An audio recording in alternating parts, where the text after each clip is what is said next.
Hello, आज पाहूया आपण घरच्या घरी बनवलेले कुरकुरे, होममेड कुरकुरे. हे बघा, राईस फ्लोअर घेतला त्यासाठी. एक छोटा चम्मच बेसन घेतला आहे आणि गव्हाचं पीठ घेतलं आहे. बेकिंग सोडा घ्यायचा आहे, खायचा सोडा. मीठ टाकायचं चवीप्रमाणे आणि असं पातळ गोळ बनवून घ्यायचं. याचं पातळ मिश्रण झालं पाहिजे. असं थोडं पाणी कमी जास्त चालतं याला. स्मूथ बॅटर बनवून घ्यायचं आणि आपल्याला हे पॅनमध्ये कढईमध्ये टाकून सारखं हलवून घ्यायचं आहे आणि घट्ट बनवून घ्यायचं आहे. शिजवून घ्यायचं चांगलं. खूप सोपी पद्धत आहे.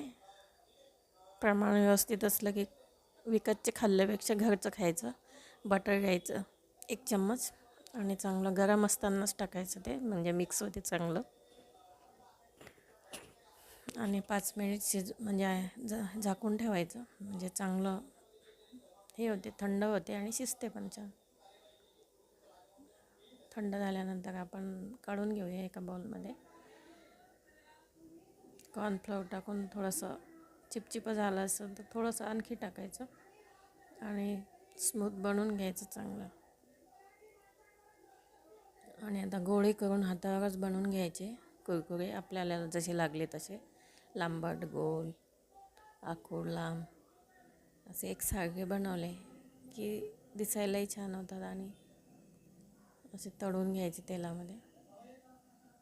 गॅस लहानच ठेवायचा म्हणजे चांगले तळल्या जातात.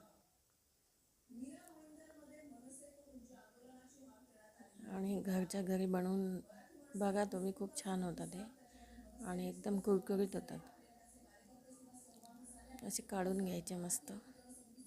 आवडल्यास करून बघा. आता मसाले टाकूया आपण. लाल पावडर, मिरची टाकायची, गरम मसाला, चाट मसाला, मीठ टाकायचं चवीप्रमाणे आणि पावडर शुगर टाकायचे आणि मिक्स करून सॉससोबत किंवा चटणी, पुदिना चटणीसोबत खूप मस्त लागतात. करून बघा आणि खाऊन बघा. आवडल्यास लाईक करा, सबस्क्राईब करा, फॉलो करा. थँक्यू.